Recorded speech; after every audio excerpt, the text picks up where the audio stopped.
नमस्कार दोस्तों, मैं हूं जी माधव। आप देख रहे हैं डिबक साइंस। दोस्तों, आज का हमारा टॉपिक है आइलैंड, कॉन्टिनेंट, सब कॉन्टिनेंट एंड पेनिनसुला। ये काफ़ी छोटा सा टॉपिक है दोस्तों। इसको हम लोग वन बाय वन समझ लेते हैं काफ़ी आसान शब्दों में। दोस्तों, आइलैंड तो सभी समझते हैं, एक ज़मीन की वो छोटी सी बॉडी जिसके चारों ओर पानी होता है उसे आइलैंड कहते हैं दोस्तों, द्वीप कहते हैं। ये सभी लोग ऑलमोस्ट जानते हैं। और द्वीपों की चर्चा करें तो हम लोग 3-4 बड़े बड़े जो द्वीप आते हैं हमारे वर्ल्ड में, तो उसको समझ लेने से हमारा ये टॉपिक कवर हो जाता है। आइलैंड में बहुत कुछ नहीं है दोस्तों, इसके बाद हम लोग चलेंगे आगे। तो पहले इस आइलैंड को समझ लेते हैं। जो ये द्वीप होता है तो विश्व में ऐसे कौन कौन से द्वीप हैं बड़े बड़े। तो एक आप इधर देखो, नॉर्थ अमेरिका से थोड़ी ऊपर इधर देखो, ये ग्रीनलैंड, इसे ग्रीनलैंड आइलैंड कहते हैं दोस्तों। ये काफ़ी विश्व का सबसे बड़ा आइलैंड हम लोग इसे मानते हैं। इसके ऊपर डेनमार्क का कब्जा है। जैसे आज भारत में हमारे पास अंडमान निकोबार लक्षद्वीप है, तो उस पर हमारा कब्जा है। ठीक उसी प्रकार जो ये ग्रीनलैंड द्वीप है दोस्तों, उस पर डेनमार्क कंट्री का कब्जा आता है। और दुनिया की दूसरी सबसे बड़ी आइलैंड की चर्चा करें तो ये आता है हमारा गिनिया द्वीप। ये देखो गिनिया द्वीप। पहले तो मैप देखो दोस्तों, मैप पर ध्यान दो और कुछ भी ना लिखना है ना कुछ भी नहीं करना है, बस आप एक बार इसको समझ जाओगे, ये कॉन्सेप्ट दिमाग में बैठ जाएगा। तो पहला हमने बताया था ग्रीनलैंड आइलैंड, सेकेंड में गिनिया। और इस गिनिया द्वीप पे 2 कंट्री का कब्जा है दोस्तों। आप कभी भी मैप पे देखोगे इस पे 2 कलर दिखाया गया है इस गिनिया द्वीप पे। तो इसमें इधर का एरिया जो है कुछ इंडोनेशिया है और आधा जो है, आधा नहीं कह सकते, बोल सीधा 2 कंट्री का कब्जा समझो, इंडोनेशिया और पपुआ गिनिया। तीसरी सबसे बड़ी आइलैंड की बात करें तो उसे हम कहते हैं बोर्नियो। ये पैसिफिक ओशियन पे आता है दोस्तों, प्रशांत महासागर में बोर्नियो। ये अगर एशिया की बात करें तो एशिया महाद्वीप में ये सबसे बड़ा आइलैंड है दोस्तों। इस पे 3 कंट्री का कब्जा है, ब्रुनेई, मलेशिया और इंडोनेशिया। और चौथे नंबर पे बात करें तो जिस पे भारत का एक छत्र राज चलता है, हिंद महासागर, इसी में ये द्वीप पड़ता है। ये चौथा नंबर पे है पूरे वर्ल्ड में। मेडागास्कर, इसके नाम पे मूवी भी बन चुकी है दोस्तों। काफ़ी फेमस द्वीप है ये मेडागास्कर द्वीप, मेडागास्कर आइलैंड। ये अफ्रीका के ये मेडागास्कर द्वीप है दोस्तों। जब हम कॉन्टिनेंट की चर्चा करेंगे दोस्तों तो साथ साथ कुछ द्वीपों का भी फैक्ट साथ में लेके चलेंगे, तो आपका कॉन्सेप्ट क्लियर हो जाएगा। अभी तो फिलहाल आपने देख लिया कि आइलैंड किसे कहते हैं, समझ लिया। और विश्व के 4 बड़े बड़े आइलैंड भी आपको मैंने बता दिया है। नंबर 1 पे एक बार रिपीट कर लेते हैं। नंबर 1 पे ग्रीनलैंड आइलैंड, सेकंड नंबर पे आता है गिनिया द्वीप जिस पे इंडोनेशिया और पपुआ गिनिया का कब्जा है। और तीसरे नंबर पे बोर्नियो है जिस पे ब्रुनेई, मलेशिया और इंडोनेशिया का कब्जा है। और चौथे नंबर पे जो हमारे हिंद महासागर में ही पड़ता है दोस्तों, मेडागास्कर आइलैंड, मेडागास्कर द्वीप। तो ये द्वीप का टॉपिक, बस द्वीप में बहुत ज़्यादा कुछ समझने के लिए नहीं है दोस्तों। और डिटेल में मैं सेपरेट वीडियो कुछ इस तरह से बना रहा हूँ दोस्तों, जिसमें एक में इंट्रोडक्शन पता चले और बाकी में इसके ऊपर कंट्री जब हम लोग करेंगे, वर्ल्ड की छोटे देश बड़े देश, इस टाइप से मैं एक कंट्री पे एक स्पेशल वीडियो मैं बनाऊंगा दोस्तों, उसमें आपको ये कवर हो जाएगा। फिलहाल तो ये मैप का पोजीशन को आप समझिए कि कौन चीज़ है कहाँ। दोस्तों, अब बात करते हैं महादेश की, कॉन्टिनेंट की। द्वीप तो आपने समझ लिया दोस्तों कि वो टापू है, ज़मीन की छोटी सी बॉडी और चारों तरफ पानी। तो चूँकि ये ज़मीन की छोटी सी बॉडी थी तो आपने उसे द्वीप कह दिया। और यही बॉडी जब काफ़ी बड़ी हो जाएगी, काफ़ी बड़ी, तो उसे हम लोग महाद्वीप कहेंगे। देखो फॉर्मूला सेम होगा। अगर ज़मीन की छोटी सी बॉडी है, चारों तरफ पानी, तो द्वीप। और वही ज़मीन की बॉडी बड़ी सी है और फिर चारों तरफ पानी, तो महाद्वीप। मतलब पानी चारों ही तरफ होगा दोस्तों। और इसमें एक जगह थोड़ा कन्फ्यूजन है, इसके बारे में हम लोग आगे समझ लेंगे, चर्चा करेंगे कि एशिया और यूरोप के बीच जो क्यों, ऐसा तो कुछ है नहीं, फिर भी हम लोग उसे महाद्वीप में, अलग अलग महाद्वीपों में एड्रेस करते हैं। तो चलते हैं दोस्तों महाद्वीप के ऊपर, कॉन्टिनेंट के ऊपर, पूरे वर्ल्ड में। दोस्तों सबसे पहले तो एक मैप पर फोकस करो, दिमाग में कॉन्सेप्ट बैठ जाएगा दोस्तों, कभी नहीं भूलोगे, वरना ज्योग्राफी याद करते करते रह जाओगे। तो रट्टा मार वाला से कुछ नहीं होगा दोस्तों। ये आपको एकदम मैप पर फोकस करना है कि चलो ये यहाँ है, ये यहाँ, ये यहाँ, ये यहाँ। एक बार अगर बैठ जाएगा तो फिर ये दिमाग से जाएगा नहीं दोस्तों। और मैप पे आपको पता होगा, सबसे ऊपर नॉर्थ, सबसे नीचे साउथ, आपके राइट हैंड पे ईस्ट, आपके लेफ्ट हैंड पे वेस्ट आएगा दोस्तों, इसे कभी नहीं भूलना है, नॉर्थ ईस्ट वेस्ट साउथ। दोस्तों कॉन्टिनेंट्स की चर्चा करें तो इस वर्ल्ड मैप पे आप पूरे फोकस करके देखो कि आपको कौन सा सबसे बड़ा बॉडी लग रहा है। बस यूं ही एक बस बिल्कुल अपने दिमाग से लगाओ दोस्तों कि जो सबसे बड़ा मतलब ऐसा कौन सा ज़मीन का बॉडी दिख रहा है, क्योंकि जो मैप होता है दोस्तों उस पर नीला नीला कलर, ब्लू ब्लू जो कलर होता है दोस्तों वो पूरा पानी से दिखाया गया है।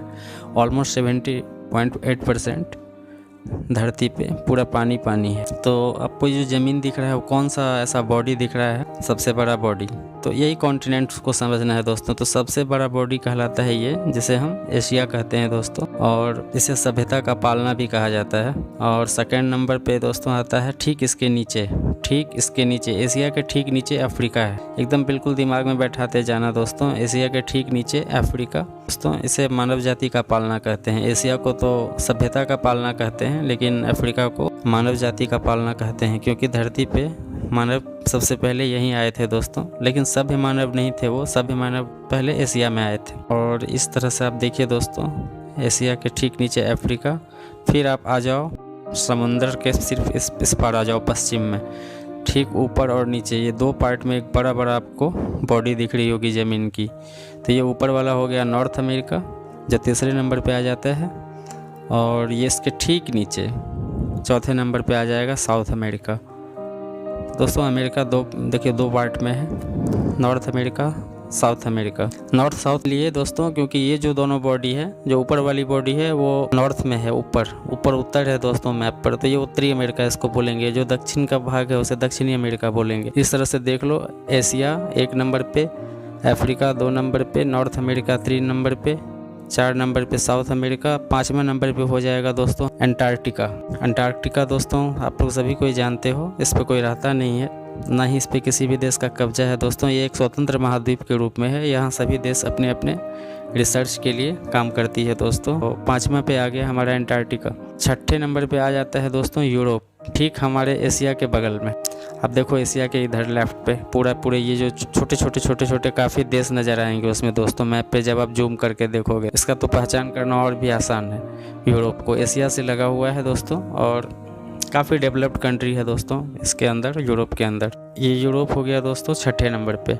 और 7वां नंबर पे आ जाता है ऑस्ट्रेलिया, बिल्कुल यहाँ इधर नीचे आ जाओ। तो ये हमारा 7 कॉन्टिनेंट हो गया दोस्तों। इसमें भी क्या है दोस्तों, इसमें भी हम लोग 2 पार्ट में इसको पार्टीशन करते हैं। ये तो हो गया लैंड, ज़मीन के आधार पे। दूसरा इस पर हम लोग पॉपुलेशन के आधार पे, जनसंख्या के आधार पे अगर इसको हम काउंट करेंगे दोस्तों, तो एक जगह, बाकी काउंटिंग सेम ही चलेगा दोस्तों, लेकिन एक जगह हम यूरोप थोड़ा सा टांग अड़ा देता है दोस्तों। अब देखो पहला नंबर पे जनसंख्या के हिसाब से भी हमारा एशिया ही है, ठीक उसके नीचे जनसंख्या के हिसाब से भी दूसरा नंबर पे हमारा अफ्रीका ही रहेगा। अब तीसरे नंबर पे हम लोग बात कर रहे थे लैंड्स के आधार पे नॉर्थ अमेरिका, लेकिन यहाँ पे तीसरे नंबर पे आ जाएगा दोस्तों यूरोप। जनसंख्या के आधार पे तीसरे नंबर पे यूरोप आ जाएगा दोस्तों, फिर वही क्रम चलेगा। उसके बाद आ जाएगा चौथे नंबर पे नॉर्थ अमेरिका, 5वें नंबर पे आ जाएगा साउथ अमेरिका, और 6ठे नंबर पे आ जाएगा ऑस्ट्रेलिया। क्योंकि आपको पता है कि अंटार्कटिका में कोई रहता नहीं है, तो अंटार्कटिका चला जाएगा पॉपुलेशन के हिसाब से सबसे लास्ट में 7 नंबर पे। तो इस कॉन्टिनेंट को एक बार अच्छा से देखो दोस्तों, वर्ल्ड मैप को हमेशा मैप को समझो दोस्तों, मैप को एकदम दिमाग में बैठा हो कि मैप कौन सा चीज़ कहाँ है, अदरवाइज आपको ज्योग्राफी समझना बहुत मुश्किल हो जाएगा। हालांकि ये टॉपिक किसी भी क्लासरूम में करने से अच्छा होता है दोस्तों, बताना, फैक्ट को समझाना, मैप को समझाना, लेकिन मैंने इसे YouTube में बनाने की कोशिश की है, और अगर आप थोड़ा सा ध्यान दोगे तो आप समझ पाओगे दोस्तों कॉन्टिनेंट्स। तो इस तरह से आप ये देख लो, आप चाहो तो कहीं जो इम्पोर्टेंट फैक्ट है उसका आप स्क्रीनशॉट भी ले सकते हो दोस्तों। तो आप ये देख लो, लैंड्स ज़मीन के आधार पे आपका पड़ा एशिया, ठीक उसके नीचे अफ्रीका, ठीक उसके इस पार आ जाओ ऊपर में उत्तरी अमेरिका, दक्षिणी अमेरिका, अंटार्कटिका, यूरोप, ऑस्ट्रेलिया। और अगर पॉपुलेशन को बेस बना के अगर हम लोग काउंट करेंगे कौन सबसे बड़ा कॉन्टिनेंट है पॉपुलेशन वाइज, तो भी हम लोग सबसे पहले नंबर पे हैं दोस्तों एशिया। उसके बाद ठीक उसके नीचे आएगा अफ्रीका, फिर तीसरे नंबर पे पॉपुलेशन में यूरोप आ जाता है, नॉर्थ अमेरिका नहीं आएगा क्योंकि यूरोप की छोटे कंट्री हैं यहाँ, इनकी पॉपुलेशन बहुत ज़्यादा है। तो तीसरे नंबर पे यहाँ यूरोप, फिर से वही सीरीज चलेगा, यूरोप के बाद नॉर्थ अमेरिका, साउथ अमेरिका, और चूँकि अंटार्कटिका में कोई रहता नहीं है तो सबसे पहले आ जाएगा ऑस्ट्रेलिया, उसके बाद सबसे लास्ट में चला जाएगा अंटार्कटिका। यही है दोस्तों कॉन्टिनेंट। आप इस वीडियो को रिपीट करके भी देखना, अगर कोई कन्फ्यूजन हो तो आपको समझ में आ जाएगा दोस्तों। आपको ये ध्यान देना होगा दोस्तों कि जब लोग जनसंख्या की बात करते हैं तो पूरी दुनिया की जनसंख्या लगभग 700 करोड़ है, तो उसमें 300 करोड़ हम सिर्फ 2 हैं। इंडिया और चाइना मिला के 300 करोड़ है दोस्तों। भगवान का दिया यहाँ सब कुछ है, ऐसा लगता है हम लोगों को। खैर चलो आगे बढ़ते हैं। अब दोस्तों एक टॉपिक, पेनिनसुला किसे कहते हैं? कहते हैं ना प्रायद्वीप। तो दोस्तों प्रायद्वीप कुछ नहीं है। प्रायद्वीप को सिर्फ एक लाइन में समझो, कोई ऐसा ज़मीन जो 3 भाग पानी से घिरा हो, उसी को हम लोग पेनिनसुला कहते हैं। आप देखोगे ना भारत को भी प्रायद्वीप बोला जाता है। तो भारत का आप चले जाओ दक्षिण भारत में, आप उसका भारत के मैप को स्टडी करो। आपका एक साइड आपको दिखेगा अरेबियन सी, अरब सागर, इस साइड आपका बे ऑफ बंगाल, इस साइड आप सामने पूरे दक्षिण में आप देखोगे पूरा इंडियन ओशियन है। तो ऑलमोस्ट इंडिया 3 तरफ से पानी से घिरा हुआ है। इंडिया को पेनिनसुला भी बोलते हैं, जिसे हिंदी में प्रायद्वीप भी कहते हैं दोस्तों। महाद्वीपों की बात जब चली है तो एक अपडेट हम लोग भी समझ लेते हैं दोस्तों। अभी आप महाद्वीपों की वर्तमान स्थिति की बात करेंगे तो अफ्रीका पे नज़र डालिए। ये एशिया से ठीक नीचे मैंने सेकंड नंबर पे अफ्रीका बताया था दोस्तों। तो ये अब अफ्रीका टूटने जा रहा है। कुछ पार्ट इसके इसके कुछ पार्ट में क्रैक आ गया है दोस्तों। इसमें बहुत बड़ी दरार पड़ गई है और यह बढ़ती ही जा रही है दोस्तों। 10,000 साल के बाद क्या होगा दोस्तों, यह अफ्रीका का ये जो हिस्सा जो क्रैक है, ये पूरा जो हिस्सा है वो पूरी इंडियन ओशियन में चला जाएगा दोस्तों। आप इसे गौर से देखिए मैप पे। ये जो हिस्सा है अफ्रीका का, उसको रेड डॉट से हाईलाइट किया है गवर्नमेंट ने। यह ठीक वैसे ही घटना हो रहा है दोस्तों जब पेंजिया टूट के कई हिस्सों में बटा था दोस्तों। इसको हम लोग बताएंगे, आगे समझेंगे। फिलहाल आप इस एड्रेस को समझिए कि टोटल कॉन्टिनेंट्स कहाँ है, और उससे रिलेटेड जो थोड़ा बहुत अपडेट मैं आपको इस वीडियो में दे रहा हूँ दोस्तों, ताकि आपको पता रहे। आप देखेंगे ये टूट रहा है अफ्रीका का ये हिस्सा, इस फोटो को देखिए दोस्तों, ये किस तरह का ये क्रैक आया है दोस्तों, और ये बढ़ता ही जा रहा है दिनों दिन। करीब होगा क्या दोस्तों कि ये पूरी अलग हो ही जाना है, क्योंकि अगर आप पुराने एग्जाम्पल्स को देखेंगे तो करीब 2.5 लाख साल पहले ये जो आप हिंद महासागर में जो मैंने द्वीप में बताया, ये द्वीप मेडागास्कर द्वीप, ये साउथ अफ्रीका का पार्ट था। ये टूट के घिसक के आ गया है दोस्तों, और ये आज आइलैंड बन गया है दोस्तों। आप मैप पर साफ पता चलता है कि ये जितना एरिया आप निकला हुआ देख रहे हैं, मेडागास्कर का जो पूरा शेप देख रहे हैं दोस्तों, मतलब एक इमेजिन करो, अगर उसको उठा के आप उसको सीधा यहाँ पे सेट करोगे अफ्रीका में, तो ये सेट होता हुआ आपको दिख जाएगा मेडागास्कर। ये कंप्लीट, ये आपको जो इधर का शेप है साउथ अफ्रीका का, इसमें ये पूरी शेप कंप्लीट हो जाएगा, पूरा बैठ जाएगा दोस्तों। तो आप समझ सकते हैं किस तरह से ये भ्रंश चलता रहता है, फॉल्ट कहते हैं इसे दोस्तों। अफ्रीका पूर्व की ओर घसकता जा रहा है टूट के। मैप पर अफ्रीका के इस बेल्ट को रेड डॉट से दिखाया गया है दोस्तों। आप गूगल करके भी इसे चेक कर लेना। मैप पर अफ्रीका को, कुछ लोगों को ताज्जुब होगा कि हमारा आज का भारत पहले यहाँ था या नहीं था दोस्तों। आपको मैं बताऊं कि जो हमारे इंडिया का आप मैप देखो, इसका जो साउथ इंडिया का जो ये पार्ट है, ये भी यहीं से उठ के आया है दोस्तों। ये कई लाख साल प्रोसेस होता है दोस्तों, ये वहीं से आया है। मेडागास्कर का जो टूटा पार्ट है वो धीरे धीरे घसक कर जिस तरह से आया है, उसी तरह भारत का जो साउथर्न पार्ट है वो भी इधर से ही आया है दोस्तों। वो तो शुक्र है कि ये भौगोलिक घटना है और जो हम लोग एक सभ्य देश हैं, वरना यहाँ पे चाइना होता तो क्या कहता। याद करो, आज से 8 लाख साल पहले मेडागास्कर हमारा था।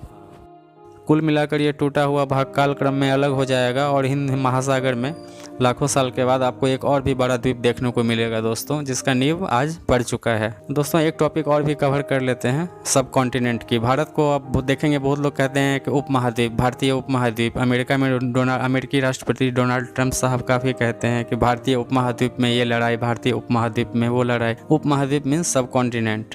कॉन्टिनेंट तो ठीक है, हम लोग एशिया हैं, लेकिन सब कॉन्टिनेंट इंडिया को इसलिए कहा जाता है दोस्तों कि इसका पहले डिफिनेशन को आप एक समझ लीजिए। किसी कॉन्टिनेंट का वह एरिया जो नेचुरल बाउंड्री द्वारा अपने ही कॉन्टिनेंट में अलग हो जाता है, उसे हम सब कॉन्टिनेंट कहते हैं। अब इस बेल्ट को देखिए, इस मैप पे जो देखो मैंने इसको डॉटेड लगाया है। आप इस साइड देखेंगे तो देखो ये हिंदू कुश पर्वत जो है वो हम लोगों को नेचुरल बाउंड्री से अलग कर दिया है एशिया में ही। इधर पूरा हिमालय माउंटेन रेंज है। इधर आप देखोगे तो इसमें बर्मा बॉर्डर पर ये जो है अराकानीयुमा ये है दोस्तों। तो इस तरह से जो है नेचुरल 3 तरफ से तो सागर और महासागर है। एक तरफ से महासागर और 2 तरफ से सागर। तो जब हम लोग ओशियन का टॉपिक करेंगे तो ये आपका कॉन्सेप्ट क्लियर हो जाएगा दोस्तों। अभी मैं इस टॉपिक पे नहीं आया हूँ, अभी बस आपको मैप पे मैं एड्रेस कर रहा हूँ कि देखो ये कहाँ कहाँ क्या है। और अगर हम लोग सब कॉन्टिनेंट उपमहाद्वीप की अभी बात कर ही लिए हैं दोस्तों, तो इसमें 5 कंट्री आ जाता है, इंडिया, पाकिस्तान, नेपाल, भूटान और बांग्लादेश। तो इसी 5 कंट्री को मिला के हम लोग उपमहाद्वीप बोलते हैं, सब कॉन्टिनेंट। दोस्तों देश के बारे में सेपरेट वीडियो में समझ लेंगे, और ओशियन के बारे में तो मैंने एक वीडियो बनाऊंगा बहुत जल्द दोस्तों, कि सागर, महासागर ये सब क्या है, कहाँ है, क्या लोकेशन है इनकी। क्योंकि जब तक आप कॉन्टिनेंट समझेंगे तभी आपको समझ में आएगा कि कौन देश कहाँ है दोस्तों, और तभी भी आपको ज्योग्राफी भी समझ में आएगा, तभी और तभी आप जियो पॉलिटिक्स को समझ में आपको आएगा दोस्तों, कि पूरे वर्ल्ड में क्या हो रहा है, क्या चल रहा है, और अभी का वर्तमान स्थिति क्या है।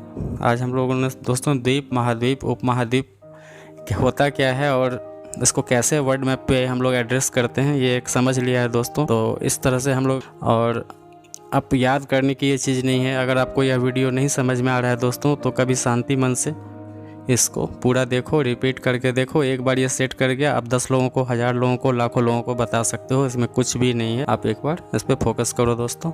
थैंक यू, जय हिंद।